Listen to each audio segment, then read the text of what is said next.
شروع اللہ کا نام لے کر جو بڑا مہربان نہایت رحم والا ہے۔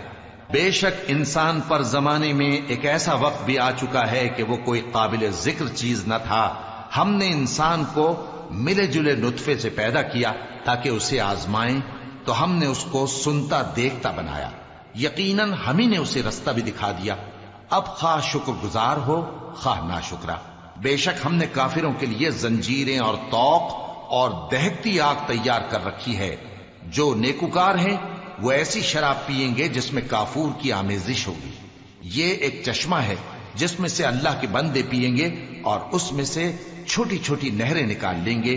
یہ لوگ نظریں پوری کرتے ہیں اور اس دن سے جس کی سختی پھیل رہی ہوگی خوف رکھتے ہیں، اور باوجود کہ ان کو خود کھانے کی چاہت ہوتی ہے مگر فقیروں اور یتیموں اور قیدیوں کو کھلاتے ہیں، اور کہتے ہیں کہ ہم تم کو محض اللہ کی خوشنودی کے لیے کھلاتے ہیں، نہ تم سے بدلہ چاہتے ہیں اور نہ شکر گزاری۔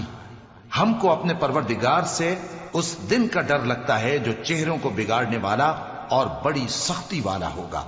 چنانچہ اللہ ان کو اس دن کی سختی سے بچا لے گا اور تازگی اور خوشی عنایت فرمائے گا، اور ان کے صبر کے بدلے ان کو بہشت اور ریشمی لباس عطا کرے گا۔ اس میں وہ تختوں پر تکیے لگائے بیٹھے ہوں گے، وہاں نہ دھوپ کی حدت دیکھیں گے نہ سردی کی شدت۔ ان پر درختوں کے سائے قریب ہوں گے اور میووں کے گچھے جھکے ہوئے لٹک رہے ہوں گے، اور خدام چاندی کے برتن لیے ہوئے ان کے ارد گرد پھریں گے، اور شیشے کے نہایت شفاف پیالے، اور شیشے بھی چاندی کے جو ٹھیک اندازے کے مطابق بنائے گئے ہیں۔ اور وہاں ان کو ایسی شراب بھی پلائی جائے گی جس میں ادرک کی آمیزش ہوگی۔ یہ بہشت میں ایک چشمہ ہے جس کا نام سلسبیل ہے، اور ان کے پاس لڑکے آتے جاتے ہوں گے جو ہمیشہ ایک ہی حالت پر رہیں گے۔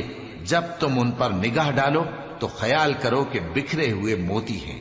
اور بہشت میں جہاں آنکھ اٹھاؤ گے کثرت سے نعمت اور عظیم الشان سلطنت دیکھو گے۔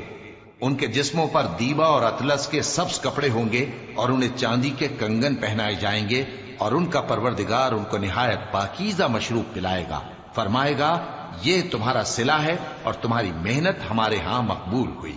اے نبی صلی اللہ علیہ وآلہ وسلم، ہم نے تم پر قرآن بتدریج نازل کیا ہے، تو اپنے پروردگار کے فیصلے کے لیے انتظار کیے رہو، اور ان لوگوں میں سے کسی بدعمل اور ناشکرے کا کہا نہ ماننا، اور صبح و شام اپنے پروردگار کا نام لیتے رہو، اور رات کو بڑی دیر تک اس کے آگے سجدے کرو اور اس کی پاکی بیان کرتے رہو۔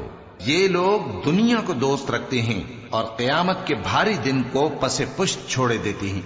ہم نے ان کو پیدا کیا اور ان کے جوڑ جوڑ کو مضبوط بنایا، اور اگر ہم چاہیں تو ان کے بدلے انہی کی طرح اور لوگ لے آئیں۔ یہ قرآن تو نصیحت ہے، جو چاہے اپنے پروردگار کی طرف پہنچنے کا راستہ اختیار کر لے، اور تم کچھ بھی نہیں چاہ سکتے مگر جو اللہ کو منظور ہو۔